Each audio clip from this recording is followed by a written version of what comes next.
Release చేశాం. అందులో అయితే గిరిజన సంస్కృతి సాంప్రదాయాలను పరిరక్షిస్తూ ఏదైతే 2 ఆలయాలు ఉన్నాయో ఆ ఆలయాల్లో పూజలు చేసే పూజారులు కూడా అయినా మీరు ఇంకా భక్తిభావం పెరగడం, మీరందరూ కూడా దేవాలయాల్లో పూజలు చేసుకునే అవకాశం వస్తుంది.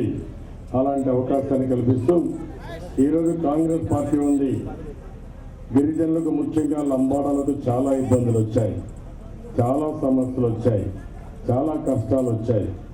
ఈరోజు అందుకనే తెలుగు రైతులు ఎవరైతే అప్పులు తీసుకున్నారో అన్ని బ్యాంకుల్లో మీరు తీసుకున్న అప్పులు పూర్తిగా మాఫీ చేసే బాధ్యత తెలుగుదేశం పార్టీ తీసుకుంటామని స్పష్టంగా ఆలోచించారు. అదే మరి ధరలు పెరిగిపోయినాయి, కరెంటు రాదు, ఆర్టీసీ రేట్లు పెరిగాయి. 1-2 ఇబ్బందులు కాదు, అన్ని ఇబ్బందులు వచ్చాయి. నిత్యావసర వస్తువులు కూడా ధరలు పెరిగిపోయినాయి. కడాన మీకు మంచిగా నీళ్లు ఉన్నాయి కానీ తాగడానికి నీళ్ళు లేకుండా వస్తుపడే పరిస్థితి వచ్చాను. అందుకే నేను చెప్పాను, మంజీరా గోదావరి నుంచి మొత్తం నిజామాబాద్ జిల్లాలో అన్ని గ్రామాలకి మంచినీళ్ళు, అన్ని తాండాలకి మంచినీళ్ళు ఇచ్చే బాధ్యత తెలుగుదేశం ప్రభుత్వం తీసుకుంటాను చాలా స్పష్టంగా ఆలోచించాను.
Fast hands up, please.